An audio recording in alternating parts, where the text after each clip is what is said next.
Okay, people, this is my video, Ran in the Dark. But I'm going to give a shout out to my brother, Dante Fortune, who's pretty much an amateur history buff, amateur historian like me, and many others like brother General Tito. Even Angry Man, we do have to have a little bit of study history a little bit to get certain points across. You know, and this video is no exception to that. That's why I'm giving a shout out to Dante Fortune. But this video, I'm breaking down this whole idea of he broke this subject down about Shemitic, and Hamitic, and all these terms and names and stuff that were put up on a people, basically out the Bible.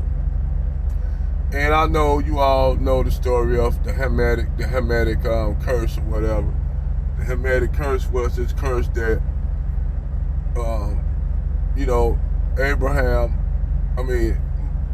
Noah was growing grapes, and so he fermented his grapes and turned it to wine, and he became drunk. So his son in the Bible, they flipped around in the Bible so that they could use this as a reason to colonize and enslave so-called black people. They used this as a way to have the excuse to enslave black people on this so-called Hamitic lie shit. So we're gonna break this shit down. Even though you can go to brother Dante Fortune channel and subscribe and like his channel. Go support that brother. And I'm gonna break this down. And I said I was gonna send him some pictures because I want to show some examples, of that. That's why I changed my avatar. And if you notice, I changed my avatar. The reason why I changed my avatar to put, you'll see a guy on there named Hufniy Mustafa. I'm not white. And let me break down the backstory to this. So let me finish up. We gonna go with the Hamitic curse. Now, according to the Hamitic curse, the line of Ham was supposed to be cursed black. We all know that's a line of hijack that they used to basically back in the day to give them the reason to enslave or colonize people of color, darker skinned people around the planet. Including African people. So they used the Hamitic curse, and the Hamitic line said you supposed to be, in the Bible where it said you're supposed to be the slave to Shem and Japheth. And then also, if you look at Japheth, actually supposed to be a servant to Shem as well. Now, keep in mind that they'll tell you that Shem is the progenitors of the Semitic, right? The Semitic people. That means all of your Semitic people, with your Armenians, Arabs, your Hasidic Jews, certain other groups that you would consider Shemitic. Now, the one thing how these white historians and shit play with this duality and shit when it comes to the Shemitic line, they'll let you think that they'll tell you now they're trying to classify. They were once trying to classify Ethiopians as Caucasians. They were trying to classify Cushitic people in Sudan, northern Sudan, who most of them are black. They're Nubians.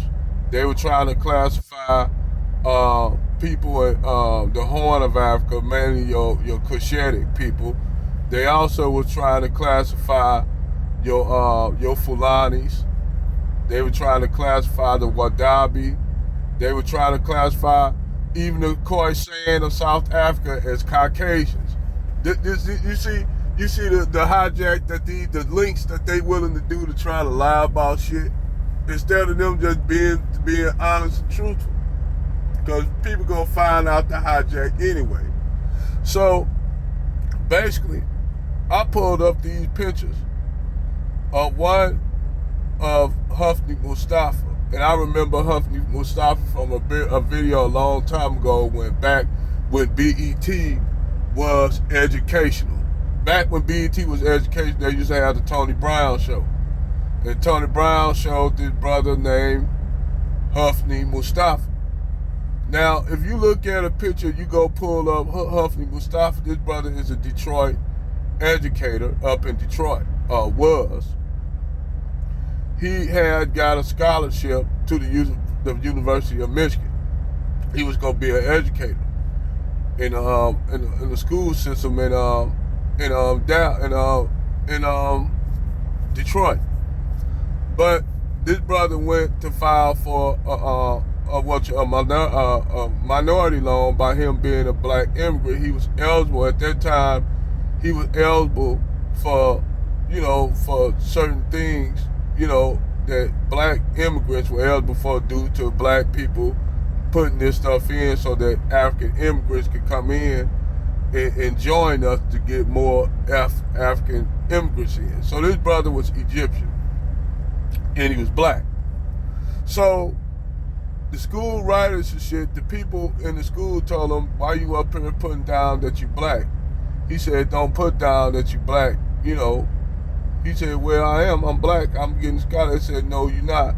These white people told this black man that he's not black, that he can't use that.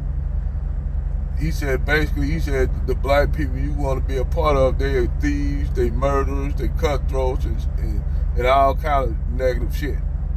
So he told this African brother this, and then when the brother said, no, I'm not going to go along with that because I'm black. So they basically try to force this black man, this Kemetic brother, I'm going to say a Kemite, not Egyptian, he's a true Kemite. And they try to tell this brother to call himself, to say that he's white, because they didn't want people to know that it was black.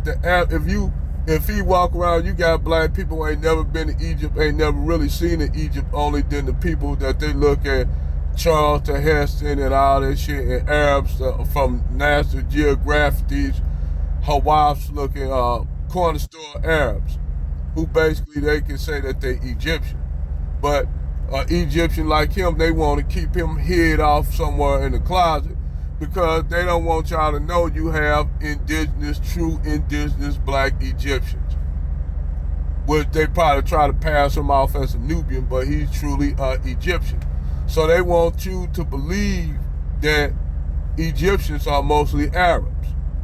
Now we all know, intelligent-minded people know that the Arabs only came over there as an invasion force during right after the passing of Muhammad, the Prophet Muhammad. The Arabs came into Alexandria and conquered it under Abu Bakr. Now anybody know who Abu Bakr is? Abu Bakr was the Prophet Muhammad's best friend and one of his followers. Hell, he got the Abu Bakr Quran written right after him. Now, after he came in, invaded, and conquered Egypt, what happened is, after he passed, and they had a split between them and the Sunnis. You had what you would call the Umayyads, which the Umayyads were followers of they set up the Umayyad dynasty, which was the Shia dynasty, which was named after Prophet Muhammad's wife.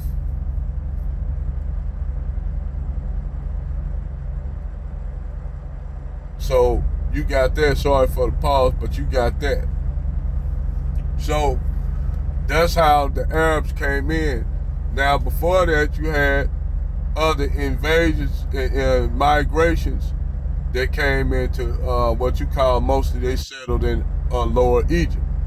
Now this one guy gonna tell me who say he's an Egyptian. He gonna talk about some fucking pre-dynastic, what you call some pre-dynastic mummies that were basically from the Hellenistic period, and used their DNA types and shit like that to say, well, see, that's what's showing you that the Egyptians. I said, yeah, that's obvious. Yeah, if they was there during the Hellenistic period, that's obvious. And those results were found from 2 mummies that were found up in Lower Egypt. That don't prove shit. I told them that don't prove nothing. That still proves everything what other people like us been saying. I said, and furthermore, they think that we trying to steal their identity. I said, no, we ain't trying to steal your identity, but we know the hijack. We know that if some shit ain't right, it's being hijacked. And to prove this point that Dante Fortune was talking about, that they'll make you think that the Hamitic line is just all the black Africans, which now they got to switch that up to say, well, we didn't mean them people down there. We mean that the people. We didn't say all the people down there in sub-Saharan Africa, basically trying to cut them off. So they got to keep on playing fucking word taekwondo and shit and getting thrown around like a motherfucker when you take their ass and prove to them that that's not action, that's not factual. It's not adding up. The shit, the math is not adding up that they trying to do. So when you look at the Hamitic line and the Shemitic line, we all know that those are 2 of Noah's sons. We all know that when he was talking about the curse, Noah didn't give the curse to Ham. He gave the curse to Canaan for laughing at his drunkenness. Now, we don't know what Canaan, all that's all speculation. Who knows? But when I'm trying to prove the point, you got the Prince Bandar of Saudi Arabia. Anybody go look up how this brother look? All you have to do go Google this brother. He looked just like the nigga look like James Earl Ray brother. He like James, so he could be James Earl Ray brother. Real talk. Then you got Hufniy Mustafa. He's an Egyptian. Now, according to he's a Hamite. Even though he's a Kimite, he's a Cushitic origin. That means he'll be a Hamite. He'll be one of the descendants of Ham that they said was cursed black. Remember, out the book. So you got this brother, Prince Bandar, Crown Prince of Saudi Arabia. He looks black. They ain't gonna tell y'all that when you go to Saudi Arabia, you got those who are from what they call Zanj or Abid. But they ain't gonna tell you about all the indigenous black Saudis they got there that are black, that are Arabs. They ain't gonna tell you they go all the way down into Yemen. You go into Yemen, you'll see the same thing. You even see it more so in Yemen because you got a lot of change in between the Horn of Africa and Yemen right there. You got the capital right on the sea, Muscat, down in Yemen. And you got a lot of trade between Somalia, between Djibouti, between Ethiopia, between Tanzania. You got a lot of trade, a lot of people coming in and out of that area from the Sea of Aden. All that area is a lot of trade going on. So, of course, you're going to have people over there. You go to Yemen, you're going to definitely have people that look black, that look like they look Negro. So you go and then you look at the original Jews that came from Yemen, and then you'll find out that the Yemenis look damn near just as black. They look like Somalis, Ethiopians, Eritreans, Djiboutians, Sudanese. Some got Bantu features, some got Cushitic features, some look Arab, highly Arab. But these are your Sephardic Jews that came out of Yemen. Now, we gonna go to the Canaanites, which a lot of people don't know. You'll think that the Canaanites don't even exist. You'll think that the Canaanites no longer exist. They've been bred out. Nope. The Canaanites are the descendants of the Latuthians. If you all know who the Latuthians are are of Bantu people that settled in the Middle East thousands years ago. Before you had the great Babylonian Empire, the Assyrians, all those ancient empires. They was hunter-gatherer people that settled and started farming in the Levant. They were a Bantu people. They try to cover it up, but these were a Bantu people. So you got that. You got the pictures I told y'all to go pull up on Google. Go look up Hufniy Mustafa. He's an Egyptian. He's black. They told him to classify himself as Caucasian because they didn't want y'all to know this man was an Egyptian. They don't want y'all to know that you had a lot of black Egyptians. I've been there. I know the people there, and I know that's a damn lie. That they tell you that the only people that's there are the Nubians, and they were in the minority. Well, it's funny why the Nubians are in the majority, huh? They gonna classify them as Nubians, but they don't think that we don't see the hijack. You know, but I'm telling y'all, go look up this stuff, man. Hey, I'm telling you, just look up them pictures. I can all the information I gave you, just look at those pictures, and I will be. Hey, my point will be proven, brother. My brother Dante Fortune proof will be his factual evidence will be proven from those two pictures and the evidence I just put out there. Over and out.